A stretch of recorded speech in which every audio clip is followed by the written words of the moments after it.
My wife is the city's swimming champion. When both her unforgettable first love and I fell into the water, she didn't hesitate to save him. After she pulled him ashore, he looked at me provocatively and said, "Sorry, Zoe is too tired to save you.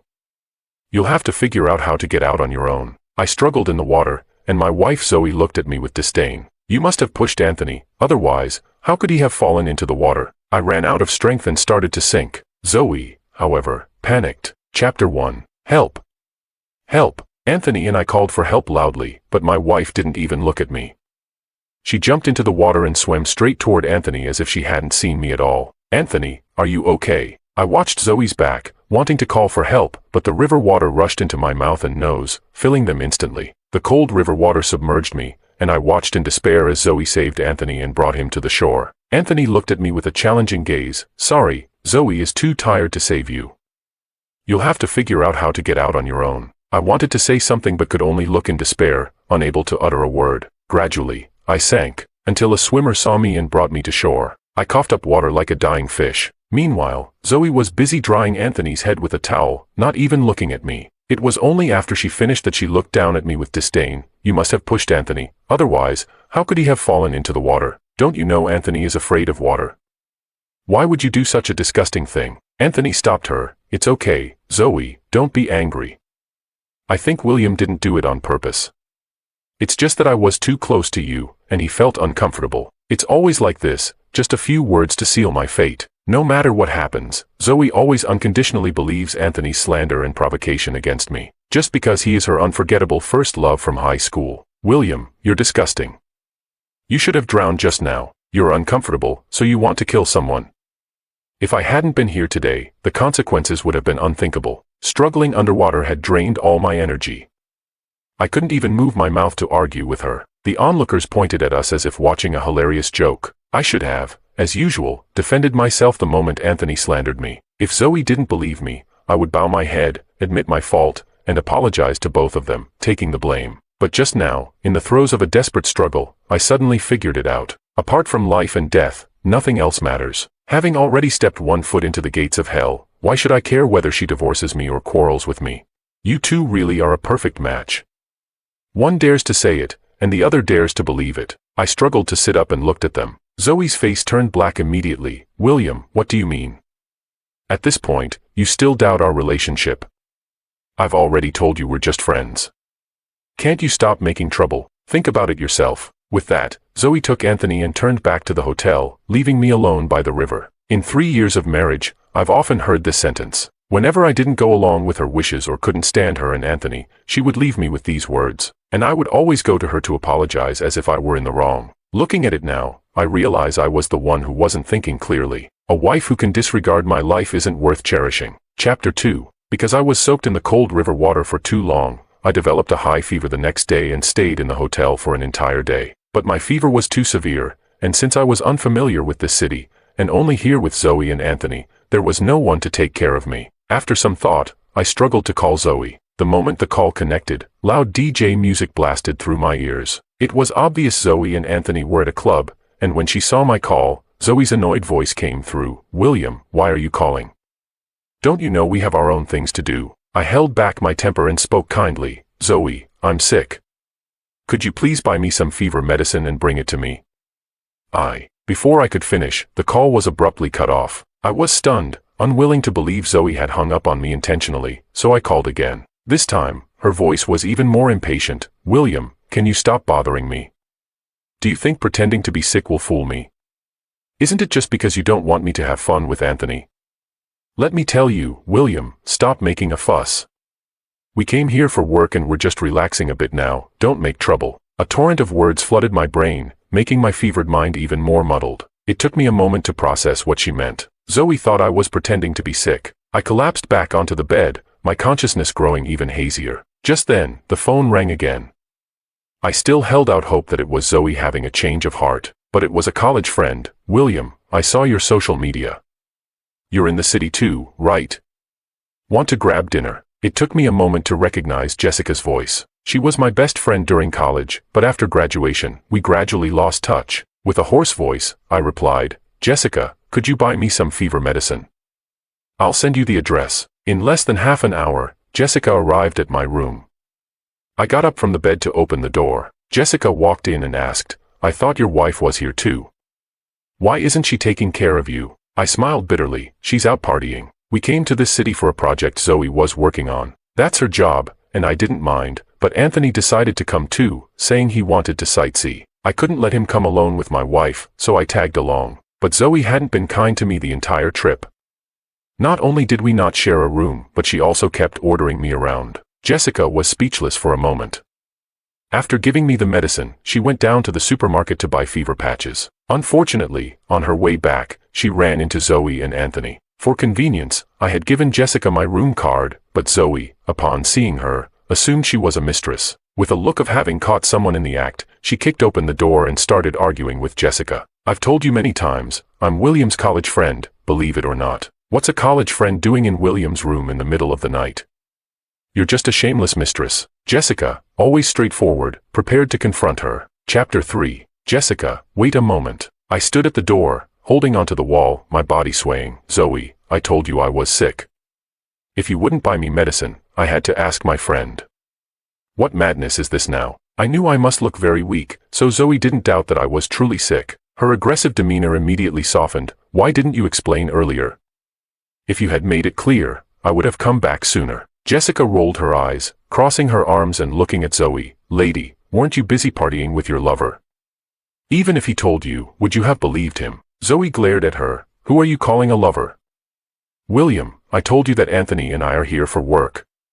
Are you going to spread rumors now?" I was so feverish that I could barely stand. Jessica noticed and quickly applied a fever patch to my forehead. Only then did I regain a bit of clarity. "Rumors? Zoe, be honest, did I say anything untrue? I just said you were out clubbing with another man and didn't want to buy me medicine." Which part was a lie? Zoe was at a loss for words, giving Jessica a death glare. "Why are you discussing our business with outsiders? This outsider just saved my life. And you? Since you came back, have you shown any concern for my illness?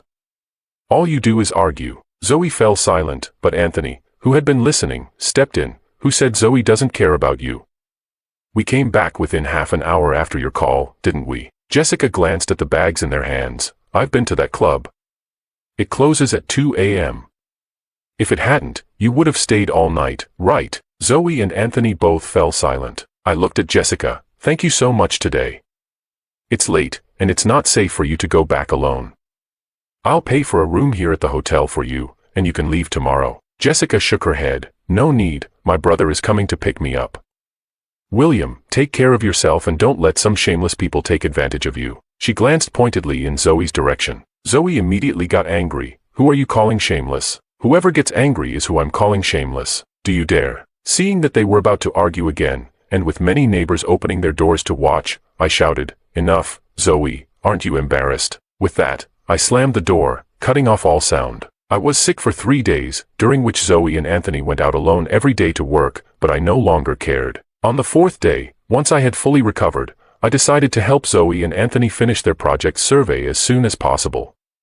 The sooner we returned, the sooner I could deal with my issues with Zoe. I needed to reconsider our marriage. Who would have thought that, upon reaching the equipment truck, I would overhear Zoe and Anthony talking?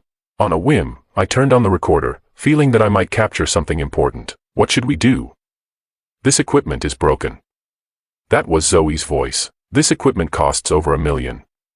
None of us can afford to replace it." There was a moment of silence, and then Anthony spoke. "I remember William's family has money, right?" "Yes, his parents run a business." "What do you mean?" "Let's blame it on him. No one will know." Chapter 4. When they came out and saw me sitting on their temporary camping chair, they were all taken aback. "William, when did you get here?" I curled my lips into a sneer and replied, "Just now." "Where did you guys go?" "I didn't see you." Zoe's face showed a bit of discomfort, but Anthony remained calm. "Didn't you hear us talking earlier?" "No." I shook my head. Sure enough, both Zoe and Anthony breathed a sigh of relief. Then, Anthony gave Zoe a significant look right in front of me, but I saw it all and watched them pretend with amusement. Zoe walked over to me and asked gently if I was feeling better. I inwardly laughed at their foolishness, unable even to disguise their actions, but I still nodded, "Much better." Then she went on to ask about my well-being for a while before finally getting to the point. "Honey, Anthony and I have been working all morning. How about you help us with one of the machines so we can take a break? I readily agreed. Sure, where's the machine? Zoe's eyes lit up, and she pointed to a black van not far away. It's in the back seat, the blue equipment. I walked over, catching a glimpse of Zoe and Anthony high-fiving out of the corner of my eye. I pretended not to see and opened the car door, looking around for a while. Honey, I can't find the equipment. Where is it? Isn't it right on that seat? I pretended to search some more, still can't see it. Where exactly is it? Zoe's tone grew impatient. Isn't it right there? How can you not see it? I quickly nodded. Oh, here it is. But honey, I can't move it alone. Can you ask Anthony to help me? She blurted out. Why are you so useless? Anthony can move it by himself. Realizing what she was saying, she quickly corrected herself. Okay, I'll get him. I watched as Zoe went over and said something to Anthony, and they both glanced meaningfully in my direction. I knew they were up to something again. Anthony came over, casually belittling me. I've heard you've been working out for many years. What? Was it just hormone injections?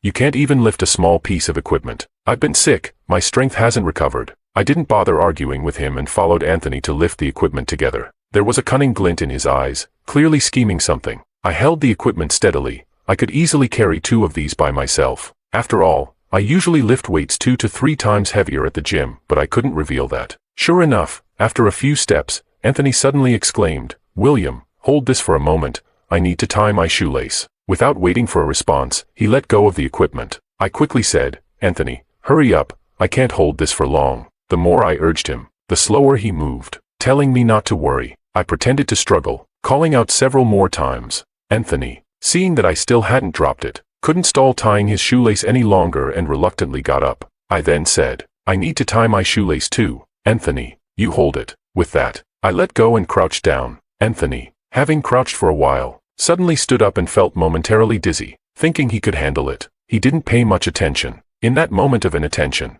the equipment slipped from his hands and crashed straight to the ground. Chapter 5. The casing immediately shattered, and the main body of the device was full of cracks, rendering it unusable. This sudden turn of events shocked everyone. Zoe, from a distance, thought she had succeeded and hurried over, saying, William, this is $1 million device. Since you broke it, you should pay for it. I innocently pointed at Anthony. It wasn't me. Anthony didn't hold it steady. Anthony, clearly stunned, instinctively retorted, No, it was you who let go first. I told you I needed to tie my shoelace, and you nodded. Zoe hadn't expected things to go this way and couldn't help but defend Anthony. Couldn't you wait until Anthony had a better grip before letting go?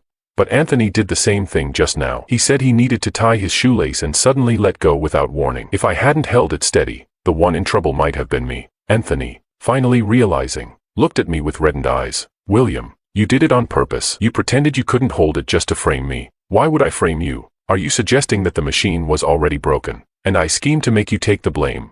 I said in surprise. That would be unbelievably cruel of me. Zoe and Anthony's faces alternated between green and white. They opened their mouths, wanting to say something but finding no reasonable argument. I don't care. Even if the machine is broken, you still bear some responsibility. If there's compensation, we should share it. I quickly pointed to the nanny car behind us. No way. The dashcam captured everything clearly. I let go with your consent. Although the audio isn't clear, your nodding is visible. Shall we check the footage? After I said this, Anthony's face turned ashen. He squatted down and muttered to himself, $1 million. I can't afford that. Even if I sold myself, I couldn't afford it. Seeing this, Zoe's heart ached. William, even if we take a step back, don't you bear any responsibility? What responsibility?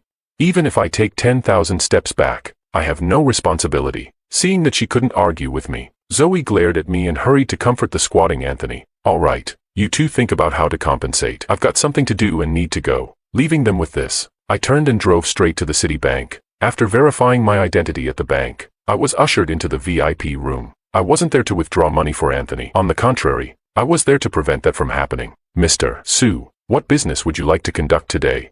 I want to cancel a supplementary card under my name. After getting married, I had given Zoe a supplementary card. I transferred all my company dividends to that card and told her to spend as she pleased. Knowing Zoe, she would surely use my card to pay Anthony's compensation. I had to cut off this possibility in advance. Certainly, your membership level is quite high, so we can process this immediately. After canceling the supplementary card, I returned to Beijing before Zoe and Anthony realized what had happened. After the 5-hour flight landed, as expected, my phone was flooded with calls, all from Zoe. Chapter 6. I slowly called back. and a hysterical voice immediately came through. William, did you cancel my card? Yes. Is there a problem? Why did you cancel the card? Didn't you say it was for me to use? Besides, that's our marital property. Do you even have the right to cancel it? Listening to her anxious and unsettled voice, I chuckled. I have my reasons for canceling the card. Do I need to report to you? Unlock the supplementary card immediately. I need to use it now. Zoe's voice carried a tone of command. Sorry, that's not going to happen, I replied lightly, clearly aiming to infuriate her. William, where are you now? I just went to your room and couldn't find you. Are you hiding? I pretended to remember and replied, oh, I forgot to tell you. I went back to Beijing. Why did you go back? You were dissatisfied with me being there. Right, I thought about it. And since Anthony is in such a big mess, I decided not to add to his troubles. Zoe cursed me viciously on the other end, but I acted as if I didn't hear it. I even boredly picked my ear. Oh, and by the way, come back soon. Let's get a divorce. I dropped this bombshell and casually hung up the phone. After returning, I went to the company first. I instructed the receptionist and the security department to ensure that Zoe wasn't allowed in if she caused trouble. They should call the police directly. Then I went back to our downtown home and had the locks changed. I packed my bags and booked a month-long trip to Europe. I went to my parents' house and took them along for the trip. Happily, I set off on my vacation. I had already arranged for a professional agent to handle my business affairs. I got a new phone number for them to contact me if needed. I pulled out my old phone number and tucked it away in my wallet. Out of sight, out of mind. Since marrying Zoe, I had rarely felt so relaxed. She often pushed me to work hard, constantly belittling me, saying I couldn't give her a happy life. Fearing that such a thing might happen,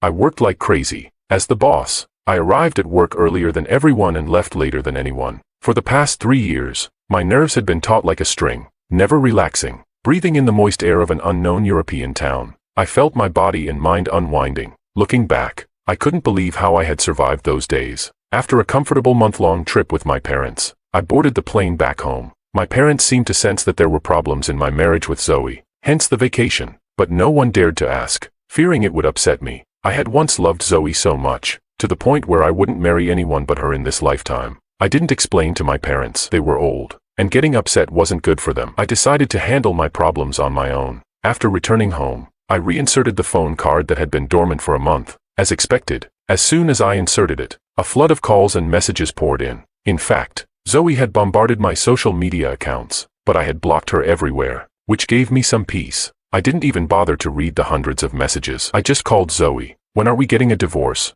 On the other end was Zoe's hysterical voice. William, where have you been this month? Do you know Anthony took out a high-interest loan to pay the compensation and is now being chased by creditors? How can you be so heartless? Chapter 7. Such good news. Unfortunately, I was so out of touch while abroad that I didn't know about it in time. I reached out to a mutual friend to get the full story of the past month. After I canceled Zoe's supplementary card and left for abroad, Anthony went a bit crazy, shouting at Zoe, "Didn't you say you could pay for me? What now? I can't pay it back." Zoe, with her good temper, even tried to soothe him. "It's okay. I'll go to Beijing and ask William for money face to face." But when she got to my house, she found out that not only had I left the country, but I had also changed the locks. Helpless, Zoe went to my company, but no matter how much of a scene she caused, the receptionist never let her in. She then planned to appeal to my parents for sympathy, only to discover that I had taken them away as well. This completely broke her. She had a small stash of around 300,000 yuan and borrowed more from various people. But my friends not only refused to lend her money, they also scolded her. She tried borrowing from her colleagues and managed to scrape together only about 100,000 yuan. Still 600,000 short. The lab that owned the damaged equipment was urging Anthony to pay up. So he gritted his teeth and borrowed 600,000 yuan from local loan sharks, agreeing to repay 700,000 yuan within a month. Who knows where he got the confidence to think he could repay the money? Maybe he thought with Zoe, he could still extract money from me. A month passed, and debt collectors caused a ruckus at Anthony's company, resulting in him losing his job. He hid elsewhere but was found and beaten by the collectors, ending up in the hospital. The loan sharks called everyone around Anthony incessantly. Now he was abandoned by everyone except Zoe, who still stayed by his side in the hospital. My friend told me this vivid story, and I couldn't help but laugh. He advised, "The most important thing now is to divorce Zoe, but I doubt it will be easy." I reassured him, "Don't worry, I have evidence. If Zoe agrees to the divorce amicably, that's fine. But if she causes trouble and takes it to court, it won't just be a simple divorce." Sure enough, as soon as Zoe heard I was back in the country, she rushed to find me. She looked quite haggard from taking care of someone and walked briskly towards me as soon as she saw me. "William, where have you been this past month? Do you know how hard it's been for us here? I know. So what does that have to do with me? I replied emotionlessly. I'm still your wife. Is there a problem with me wanting to use our joint marital property? I watched her rage and said, didn't you receive my divorce agreement? You leave with nothing. Why? I didn't cheat. I sneered and played an audio recording from my phone. It's not just about cheating. I have reason to believe that you married me with ulterior motives. You're talking nonsense. Zoe had been angrily cursing me, but quickly fell silent as she heard the voices from the phone. What do we do? This equipment is broken. It was Zoe's voice. This equipment costs over $1 million. If we break it, neither of us can afford to pay. The clear voices of the two filled the room. Zoe muttered in disbelief. You knew everything. Chapter 8. So what if I knew? Zoe's eyes suddenly flashed with malice as she glared at me. So you deliberately called Anthony over to help you move the equipment just to frame him. I frowned at her wording. Wrong. Anthony tried to frame me but ended up harming himself. Zoe, I'm the victim here. I only avoided your trap. Everything you and Anthony are facing now is what you deserve. And let me tell you, if you don't agree to the divorce, I'll submit this recording to the police. You and Anthony might end up meeting in prison. Hearing my last words, Zoe finally showed fear, lowering her once proud head. William, you're something else. Doesn't 3 years of marriage make you feel any pity? For people like you, it's not worth it. I replied coldly. Watching Zoe sign the divorce agreement, I immediately sent it to my lawyer and scheduled the formalities for a month later. There's a 1-month cooling-off period for divorces now, but I won't regret it. That incident made me see Zoe's true nature and realize that my 3 years of feelings were not worth it. That's why I could walk away so firmly. Otherwise, I would still be trapped in Zoe's manipulations, unable to break free. A few days later was a class reunion, which I attended. My classmates knew about my divorce and didn't try to persuade me otherwise. Only Jessica patted my shoulder. That day at the hotel, I wanted to advise you to get a divorce, but thinking about how you were in college, chasing Zoe like crazy, I was afraid you'd regret it after recovering. So I didn't say anything. I laughed. Back in college, I was poor at judging people. I would just throw myself at anyone I fancied. I replied awkwardly, Jessica, I just got out of a marriage. I don't want to jump into another one. She raised her hand to stop me, not the least bit embarrassed. Who's asking you to agree now? There's plenty of time in the future. She gave me a bright smile, and I smiled back. Indeed, there's plenty of time in the future. A month later, the day Zoe and I had scheduled to finalize the divorce arrived. Zoe seemed to have dressed up carefully. I couldn't tell if it was to celebrate the divorce or to make me regret it. But no matter how beautiful she looked, I couldn't care less. Let's go. Get the formalities done. Wait, William, you know once we go in, there's no turning back. I nodded indifferently. What was there to regret? Seeing my attitude, Zoe bit her lip and stepped closer. But I regret it. Don't you want to give our marriage another chance? I quickly pushed her away. Just the mere touch made me feel disgusted. Zoe, we both know the truth. Even if we go back, there will always be a rift between us. Whether you cheated or not, you've already crossed my bottom line. We are never going back. Chapter 9. After I finished speaking, Zoe seemed to finally give up, her face turning cold. William, you're really something. What I didn't see was her signaling to someone behind a nearby car. Zoe and I entered the Civil Affairs Bureau together. Reflecting on the last time I came here, I was so excited and full of anticipation for married life. But now, looking back, that kind of life only existed in my memory because I married Zoe. So it could never happen. The procedures were completed faster than I expected, and I breathed a sigh of relief as I held the divorce certificate. It was all over. Perhaps seeing my relaxation, Zoe's face turned extremely ugly. What? Divorcing me makes you so happy? I laughed twice. Sorry, you noticed. Since you noticed, I won't pretend anymore. After leaving the Civil Affairs Bureau, I walked to my car, ready to open the door. But Zoe suddenly approached me. Even though we're divorced, it was a peaceful divorce. Why not give me a ride? I didn't even look at her. Sorry, it's inconvenient. I have to pick someone up later. Jessica had just come to Beijing for a business trip and had arranged to have dinner with me. I was busy replying to her. Zoe glanced at my phone, her tone angry. Chatting with a woman. I can't believe you found someone else right after our divorce. Trying to guilt trip me again. I sneered and retorted. Better than you. Finding someone before the divorce. You. I was chatting with Jessica and didn't notice when Zoe disappeared. Suddenly, Anthony's voice came from behind me. William, if it weren't for you, I wouldn't be in this situation. It's all your fault. Let's go to hell together. I didn't have time to react. Looking up, I saw Anthony rushing at me with a gleaming knife. I dodged the fatal spot, but the knife still stabbed into my chest. All the strength in my body seemed to drain away, leaving me empty. I watched as blood spurted out. There were few people on this road at this time. Anthony, realizing what he had done, turned and ran. The Civil Affairs Bureau staff came out and saw me lying in a pool of blood. They screamed and quickly called an ambulance. When I was being lifted into the ambulance, I was barely conscious, grabbing a doctor's hand and shouting, "The culprit is Anthony, and Zoe is an accomplice." I don't know if the doctor heard me. As I passed out, when I woke up, I was already in the hospital. My chest hurt terribly, and even the slightest movement felt like it was tearing. I had no choice but to move my eyes and saw Jessica sleeping beside me, holding my hand. I gently moved my fingers, and Jessica immediately woke up, pleasantly surprised. "You're awake. I'll call the doctor." Jessica brought the doctor, who gave a brief explanation of my condition. Anthony had aimed for my heart, but luckily, I dodged a bit, so the stab wound wasn't fatal. However, I had lost a lot of blood and was very weak, and with the wound just treated, I couldn't move for a while and had to stay in bed. But what I wanted to know wasn't this. It was whether Anthony and Zoe had been caught. Chapter 10. After the ambulance arrived, the Civil Affairs Bureau employee called the police and followed me to the hospital. Since I was unconscious, the doctor relayed my pre-ambulance statement to the police, and with surveillance footage from the scene, Zoe and Anthony were quickly identified. Zoe was arrested that day, but Anthony was nowhere to be found.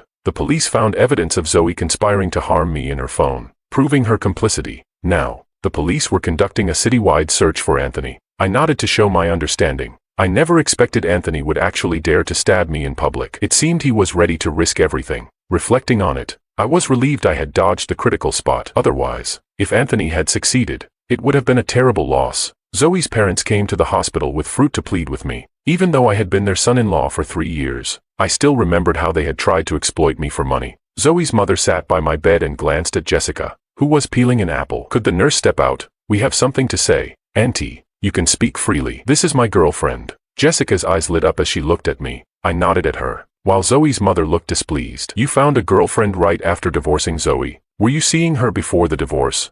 "Stop. I don't need to explain my fidelity to you." "But Zoe, conspiring to murder me, isn't exactly irrelevant." Zoe's mother looked embarrassed. "I'm here to persuade you. After all, you and Zoe were married for 3 years. Can't you let this go over a minor issue?" "Minor issue?" I frowned. "I was stabbed and almost died. As a parent, how would you feel if someone did this to Zoe?" Zoe's mother stubbornly said, "But you didn't die, did you?" Looking at her face, which resembled Zoe's, I felt nothing but disgust. "Rest assured, if I had died, your daughter wouldn't be alive either. Attempted murder carries the death penalty. Maybe Zoe was misled by that Anthony. You know she's not like that." Hearing the same old excuse, I grew impatient. Jessica seemed to have had enough, standing up to drive them out. "The patient needs rest. If you have nothing else, please leave, or I'll call security. You little girl, you." Before they could say more, Jessica pushed them all out, leaving the room quiet. She sat back down and asked me, "Were you serious just now?" I pretended not to understand. "About what?"